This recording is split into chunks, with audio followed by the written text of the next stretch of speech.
Hello and welcome back to Behind the Album, a podcast where we talk about a wide variety of artists and their careers. I'm your host, Jake Marks, and in today's episode, we will be discussing the Black Keys. This is part 3 of a 3-part series.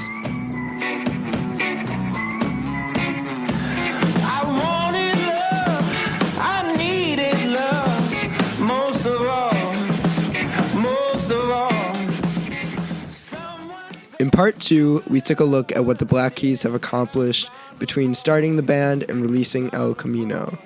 In this episode, we'll look at the newest album released by the Black Keys, Turn Blue. So, as we already know, the Black Keys are a duo with heavy influences from blues and garage rock, and are well known for their very vintage sound. They have the soulful and catchy vocals from Dan Auerbach, and groovy, beefy drum beats from drummer Patrick Carney.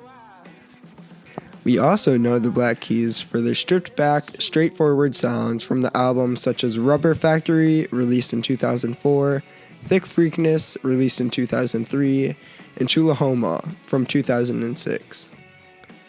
But only a couple of years later, they started steering away from that simple approach and have moved on to a more refined, produced, modern sound.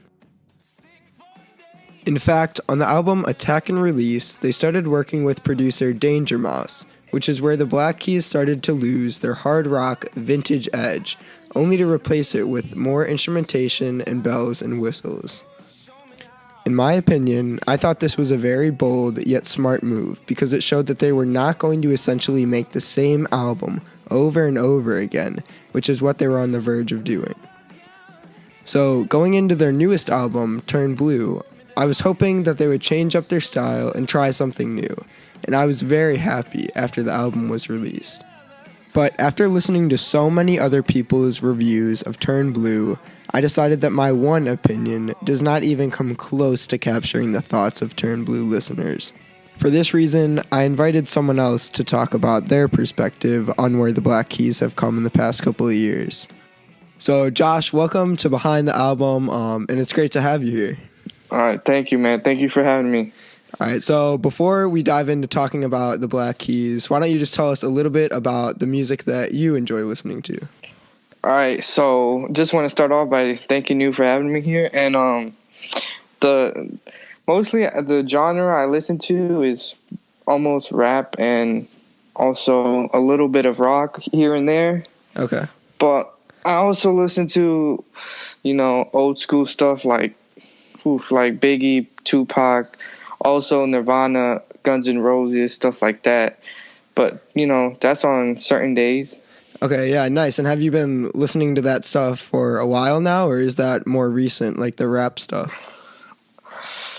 When I was generally listening to rap, I didn't like it. Uh-huh. I mean, but, once you start off with a certain genre, it's sort of hard to move on. Uh-huh. So say if you start off with rock, you're not used to the beats that rap has, or, Yeah, I see. you know what I'm saying? So it just takes time, to get used to a different genre. I just went from rap back to, an alternative type of genre. Yep. And, it's enjoyable, but you got to go in it with an open-minded head. So. Right. So have you been to any concerts for either of those genres?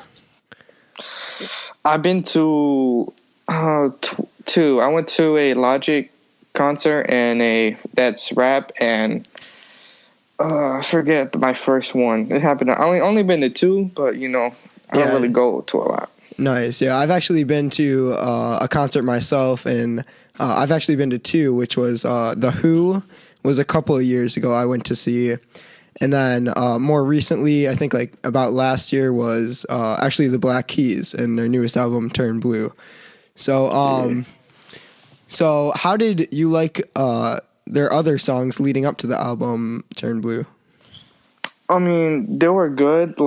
You can see that there was a little bit of a difference. And I saw some comments also before I listened to an album. I'd go in there with past comments that already listened to the album, of course, because the album came out 2014. Right. So people didn't really like it, but Yeah, I saw some comments, but it was, you got like, for me, I didn't really come from that certain genre, so I enjoyed this album. Right. I like the songs, but I don't think people like when their artist or their favorite group changes their certain beats or Right. style to a new and more, popular style of music. Right. So, yeah, like speaking to that point, I know in the past they've done more of like a vintage rock sound and then transitioned into the newer sound, like the more refined modern sound.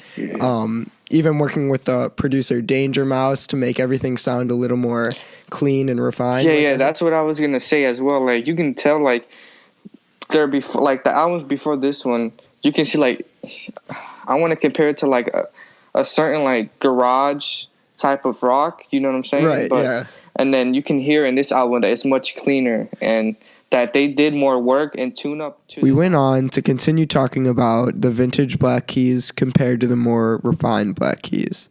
I then asked Josh whether he thought the relationship with producer Danger Mouse was beneficial or harmful to the image of the Black Keys. This was his response. See, it's kind of hard because mainstream music is always so recent. So you either have to get on it right away, or you get left behind. You know what I'm saying? Right. So it's not. Did it hurt them? I mean, I think it hurt their previous fan base. You know what I'm saying? Right. But it's beneficial, or as more benefit to them as businessmen to move on and try to find more popular sized fan base. Josh actually brings up a very good point with this. In music, you never want to essentially remake the same album over and over again. You want to change it up. However, what you don't want to do is change it up so much that your original audience no longer has interest in the music that you're making. Josh now goes on to talk about how there's always change in music, in every genre, and it's always been that way. But it's important to know when your audience is ready for change so that you don't jump the gun. Here's Josh. Yeah. I mean, this always happens in music. Like, this didn't happen like 2-3 years ago. This always happens in music. Pop is really just popular music that's right now, that's hip and stuff like that. Like rap, you can change rap any type of way. Like, whether the flow is right, the beat changes. Right. Same thing with rock. Rock, you can go back to Nirvana and you can go from a newer band like Avenged Sevenfold. It's all always different. Right. So you hear a more electronic sound. It's nothing to be afraid of, but you got to get ready for that change. Right, that's very true. So do you think that partnership with Danger Mouse to make their music more mainstream, do you think that was to make it more popular and widen their audience? Yeah, I think it did make it more popular. We always have to base our music on the future, not the past. I mean, true. if they did an EP. For those of you who don't know what an EP is, an EP pretty much covers the middle ground between a single and a full-length album. They're typically around 5 or 6 songs in length. Here's Josh on why EPs are important in music. And some people do that as, hey, this is like, you might not hear this again for a while, Mm-hmm. So just something different, right? There's something different, and some people usually test it out. Like in rap, we have mixtapes all the time where these artists, they don't put this on an album because they're afraid that their audience might not like this certain type of sound. Right, that's a very good point because EPs can be a good transition from something that they may have been doing in the past to something that they're looking for and doing in the future. So that's a very good point that you brought up. Okay, enough about the old Black Keys. Here's what Josh has to say about their newest album, Turn Blue. I mean, the songs were pretty much well written. There was only one song I didn't really like. Personally, I don't know. I think and this is just off like me writing it after 2 or 3 listens of the album, of course, Mm-hmm. Right. But I didn't really like Bullet to the Brain. Yeah.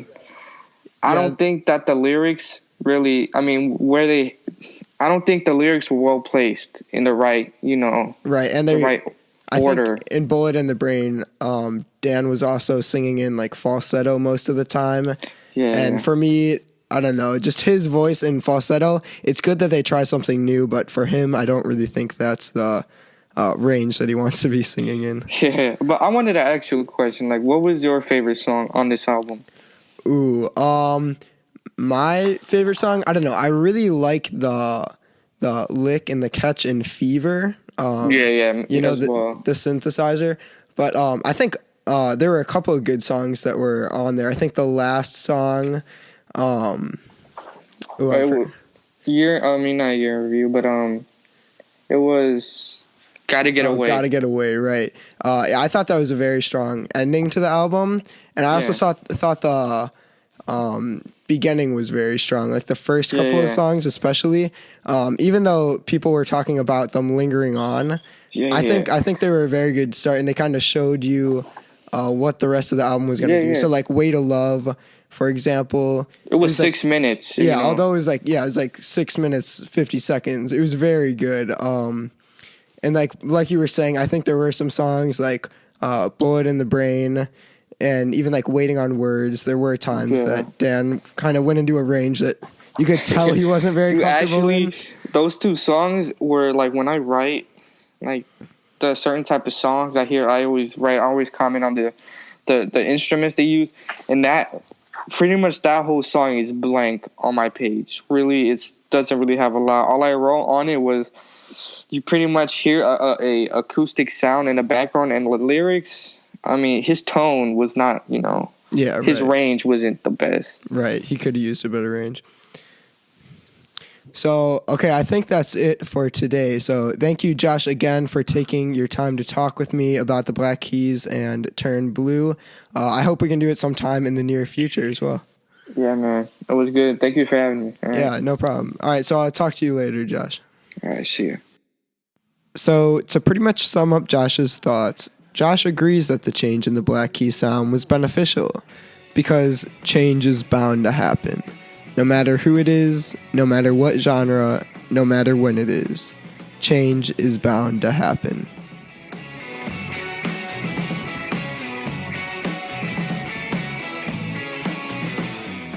If you want to hear more behind the album, make sure to check out www.behindthealbum.weebly.com. I want to give a big thank you to our guest on this episode, Josh, for taking the time to talk to me about the Black Keys. Thank you for listening, and I'll see you guys next time.